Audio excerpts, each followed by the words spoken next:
Thank you. So our new chancellor has continued to reinforce the university's commitment to diversity, inclusion, and equity as one of our central values, and continues to be supported by our board of trustees in that.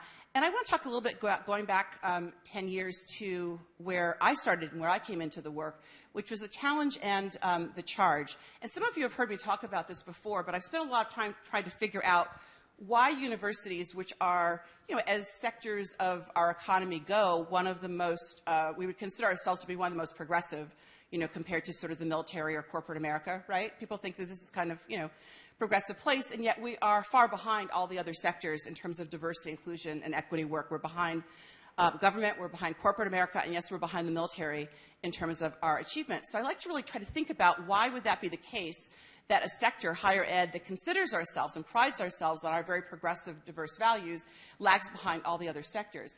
And I think it's a few things. We have baked into us organizational turnover, right?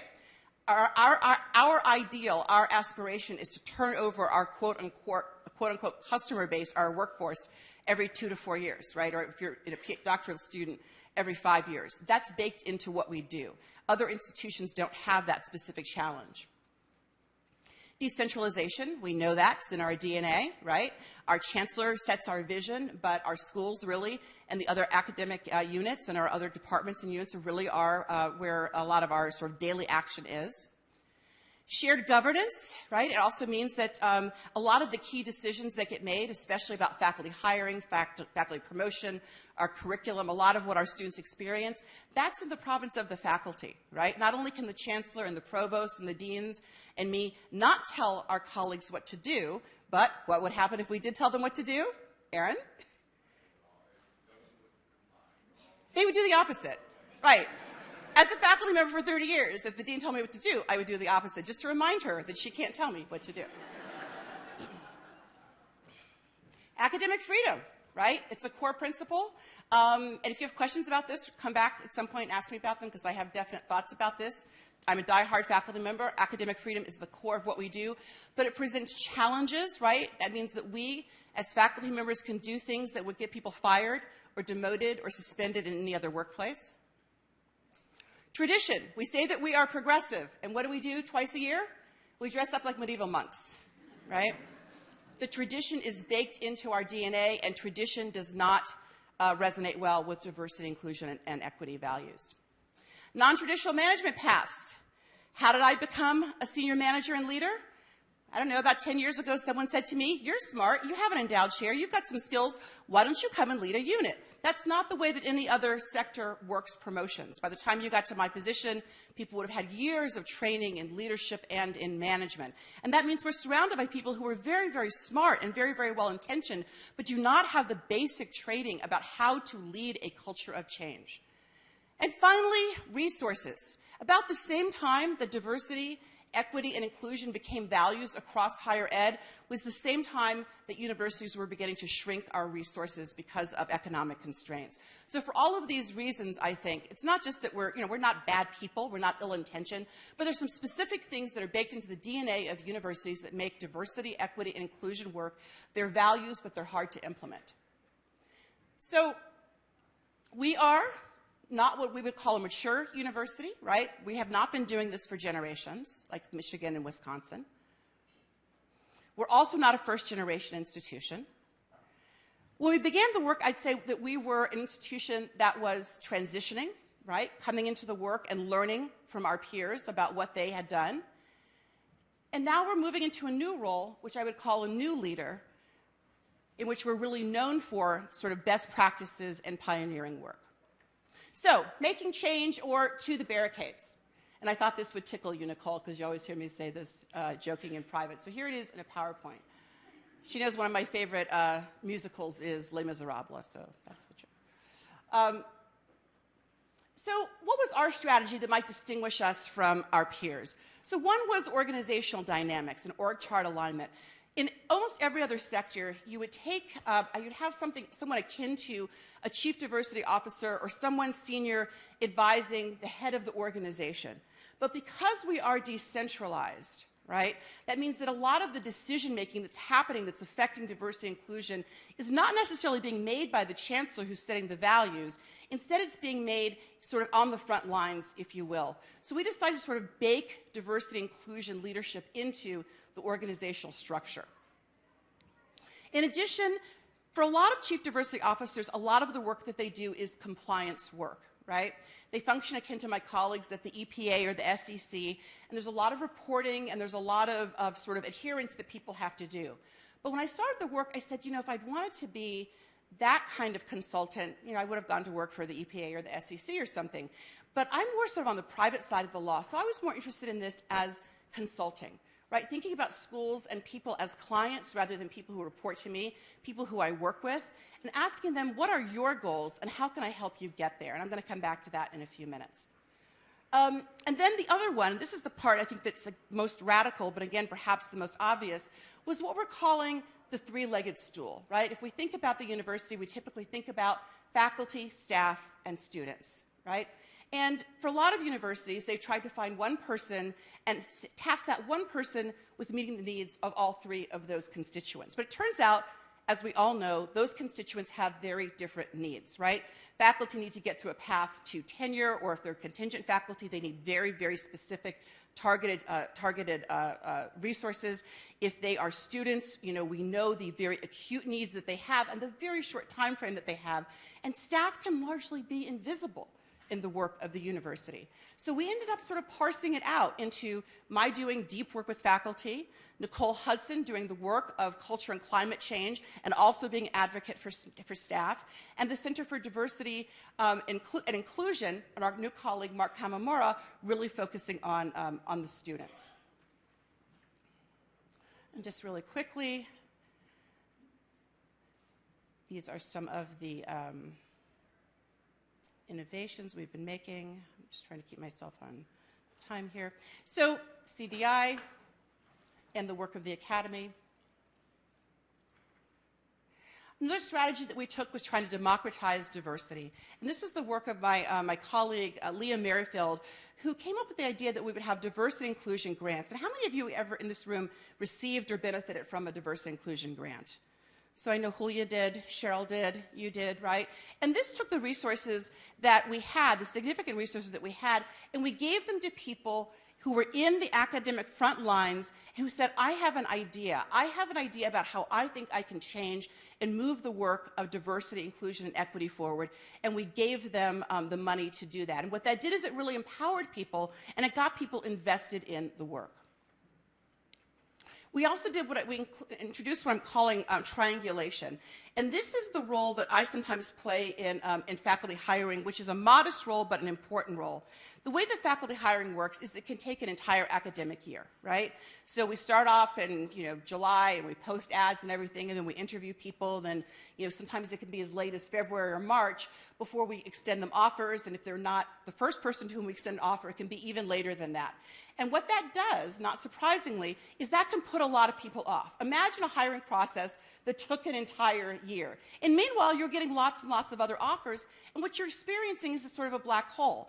So one of the things that I do is just the very kind of modest work of, sort of triangulating between the search committee itself and the candidates. And I found that that role itself has been really helpful. You could sort of think of me as like a broker or a Dolly Levi, if you will, if you've seen Hello Dolly in some ways. So I can just be the person to call the candidate and say, hey, no, you haven't heard from us in a little while, our process is continuing, and then they'll tell me things like, oh, well, you should know, I have an offer from MIT. I'm like, I'm going to get right on that, right?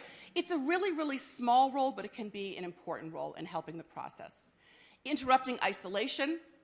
One of the things that we know is that for faculty of color, frequently, especially when we started, we had one untenured African-American woman in all of arts and sciences, right? Think about that for a moment, and think about the isolation that that person would experience. So we figured out ways to interrupt that isolation and to create cohorts of folks. We've been focusing on deepening and strengthening the academic pipeline. We've been developing our leadership capacity, and I'll come back to that. We've been developing new vocabularies and grammars, and this is where I'm especially excited to have been able to collaborate with the folks in the Academy and also my colleagues in the Center for Diversity and Inclusion who have really taught me new language. And the language isn't just the language for the sake of new language. The language describes ways of expanding our thinking about who counts and who is visible. And finally, strategic internal and national partnerships. So, where are we? Just really quickly, because I think a lot of you have seen many of these numbers before. With the work of my colleague and the admissions genius, Renee Turner, we have been admitting students in numbers that I don't think that we thought that we could do. So I really want to commend all of my colleagues on the undergraduate admissions team for not only their vision, but also their execution of, I think, has been an enormous commitment. We also have done some really important work of making our African American Studies program into an academic department, and seeing that grow and thrive over the last several years has been extraordinary, especially giving them the capacity to make their own hires. We have created a very, very popular and transformative Asian American Studies minor. And I'm very proud of telling folks, WashU isn't a school that, we don't necessarily get, 5 or 6 Rhodes Scholars every year, but we consistently do get Rhodes Scholars, say, every other year, every couple of years. And I'm incredibly proud that of our Rhodes Scholars, the last 4 have all been African American students. And here's Josh Aiken, who is currently doing a joint JD and PhD at Yale University, one of our Rhodes. So we've also been building a really deep architecture and infrastructure to support all of the work. Most recently, our Chancellor's announcement of the WashU Pledge, and I'm incredibly excited to see what my colleagues in admissions and the Chancellor and the Provost's office do with this commitment, which I think is going to be transformative, not only for the university, but also for our region. And with faculty, we've continued to also make some good progress.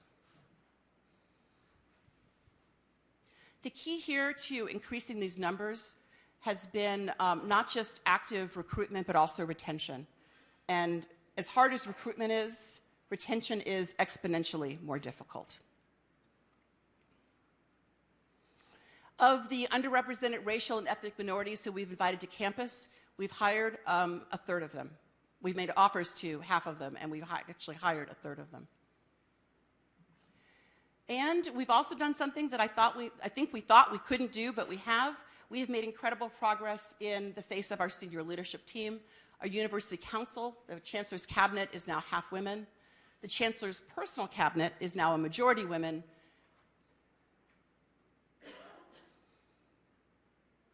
And again, women continue to lead our 2 largest units, Arts and Sciences and the Department of Medicine. And because this is Barbara Shaw's last year as Arts and Sciences Dean, I want to give her a shout out that she is one of the most extraordinary leaders that I have seen in my 30 years in higher education. The woman is a strategist, she is a partner, she is a visionary, she is tenacious, and it has been the pleasure of my career to be able to work with her.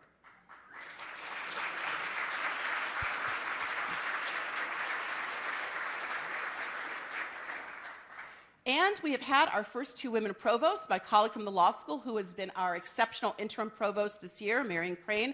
I think I saw Marion come in. Looking around, I saw, yes, Marion Crane. And I don't know what we're calling Beverly, so I just named her our provost-elect, my new boss, Beverly Windland. And in terms of racial diversity, we, again, I think have made progress that we thought we couldn't do. And a part of, I think, the ongoing theme here is you have to believe in things that you don't think are possible. Not done yet. Hang on. Now, what you'll note is I'm incredibly proud of my colleagues who have made all these extraordinary hires. What you'll note, though, is we still have a lot of work to do on diversifying our leadership team in ways that are not white and not African American, right? So we know we can do this now, so we have to expand the vision. So where do we continue to struggle, right? Well, I've come up with what I'm calling a set of diversity paradoxes, right?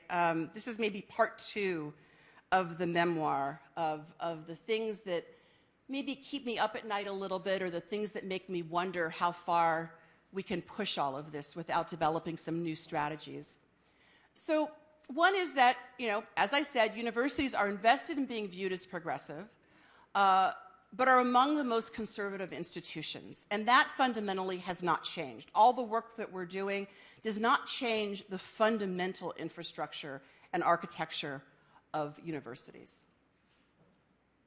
And what I'm calling demand paradox number one, more progress surfaces more challenges, right? The more students that you recruit, the more that you stumble into all the things that you are not doing right. The more faculty that you recruit, the more that they report back all of the, not only microaggressions, but also the macroaggressions that, say, our women faculty experience. The other thing about the numbers is that not only do you encounter more things because you have more people, but also having more numbers makes people feel more empowered to be vocal about them, and that's a good thing. But that's demand paradox number one. Demand paradox number two. So success generates more demand. And I don't think I really thought this one through, right? So you start off with trying to retain 25 people, right? And then you more than double that number, right? So we've gone from about 25 African-American faculty on the Danforth campus to now about 60. Well, it turns out it is exponentially more difficult to retain 60 people than 25. And I wish I thought that through, but I didn't, because I don't think we really thought we could do this. And you certainly can't do it with the same resources, right? So that's the second paradox. And I majored in economics as an undergrad, and there's like a concept in consumers in the consumer sector where you realize that if you keep producing more and more of the unit, you're actually going to go bankrupt. Well, we're not there, but certainly we are in demand paradox number two. Academic paradox number one. Success can bring quiescence instead of investment. We proclaim diversity as a value, right? If you're in this room, you believe in diversity as a value, at least at some level, right? Diversity, inclusion, equity, and those are three distinct things. But still, we're a university. And that means frequently we only respond when what? What did you say? Something happens when students are protesting, right? When faculty get upset, when we find ourselves on the front page of the Chronicle of Higher Education. So when we're successful, meaning everything is fine, that means we don't necessarily invest. And again, from the economics perspective, I think about it as, when a corporation is doing really, really well, they invest in that area, right? If the Whopper's selling really, really well, they're like, we got to make millions more on the Whopper, right? We got to do more with the cheese, man, right? That doesn't always happen with diversity work. Here's another one that I'm learning that's really breaking my heart. That success does not equal impact, right? So we're posting some pretty great numbers. I don't think any of our peers, and our peers have devoted, they've announced $50 million to diversify their faculty. We have not invested $50 million, and we've been putting up some really great numbers.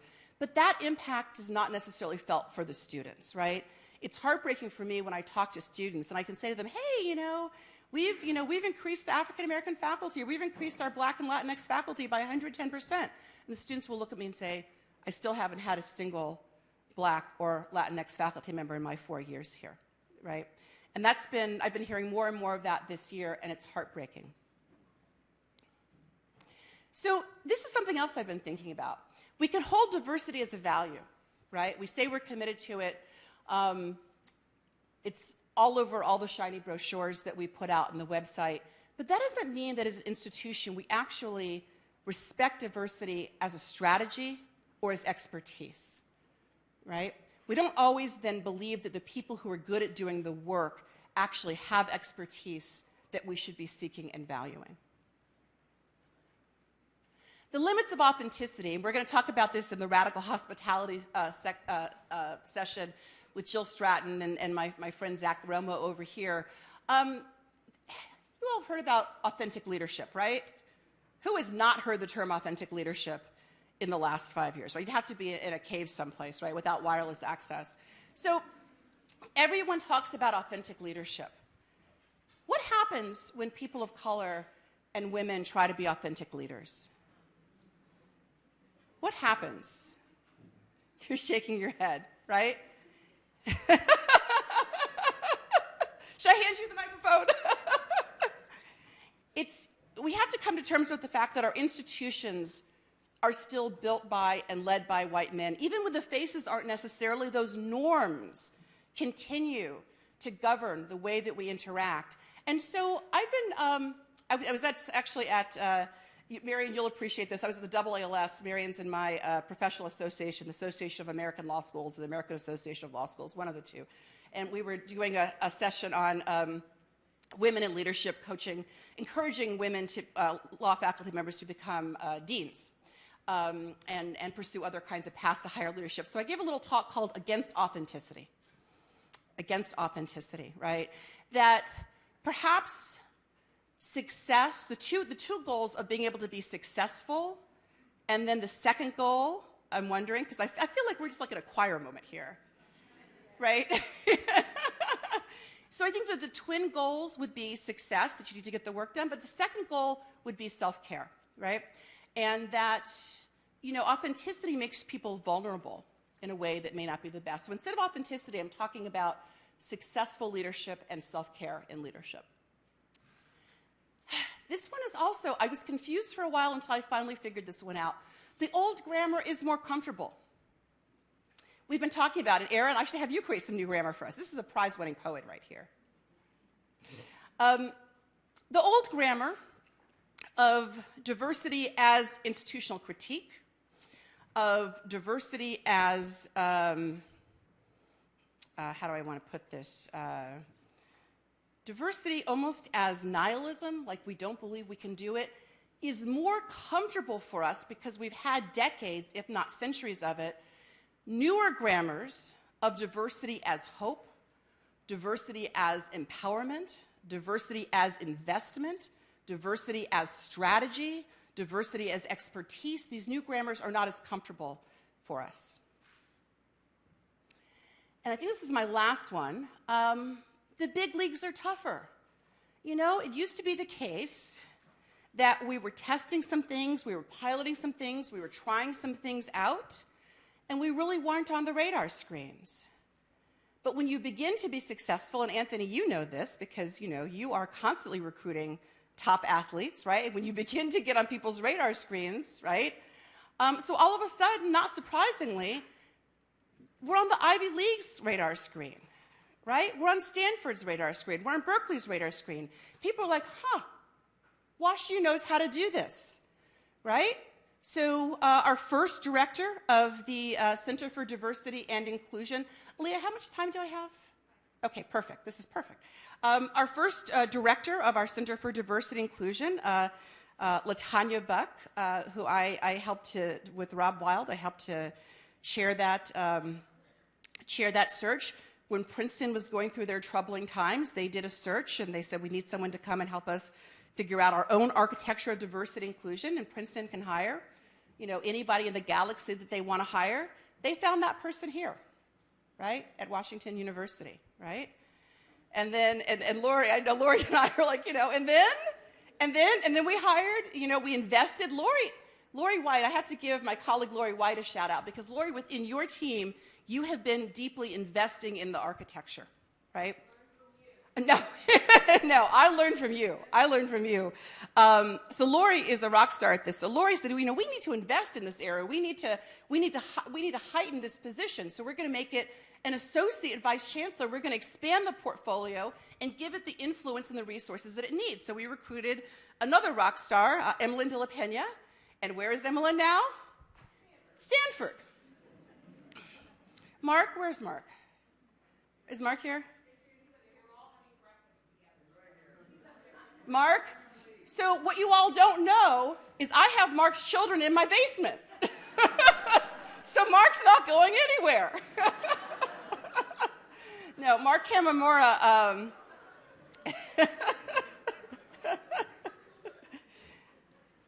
but the point is, we have moved from being an institution that was seen as transitioning to being a new leader. We are now playing in the major leagues, right?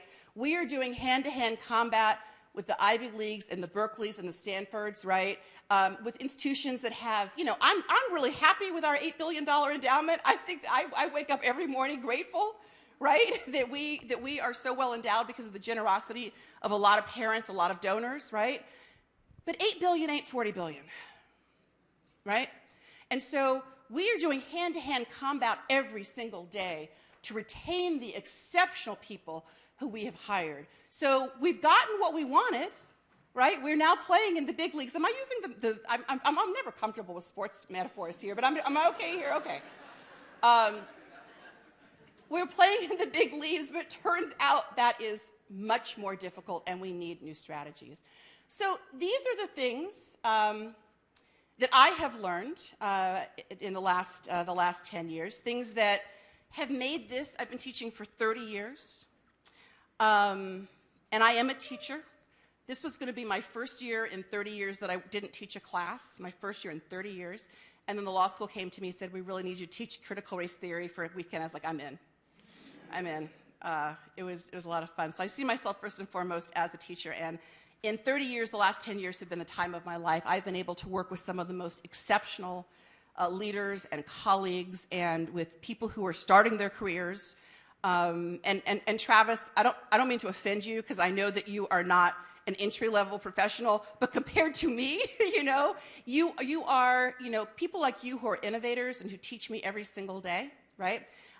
This has been the absolute time of my career and of my life. And at the same time, as an academic, I'm constantly thinking about how, why, what, innovation, how we can do this better, and that sort of leads to that set of what I'm calling diversity paradoxes. So on that note, I'm going to thank you all. I'm especially going to thank Sarah Steinkamp and Nicole Hudson and the Academy and the Planning Committee for encouraging me to sort of put my thoughts together.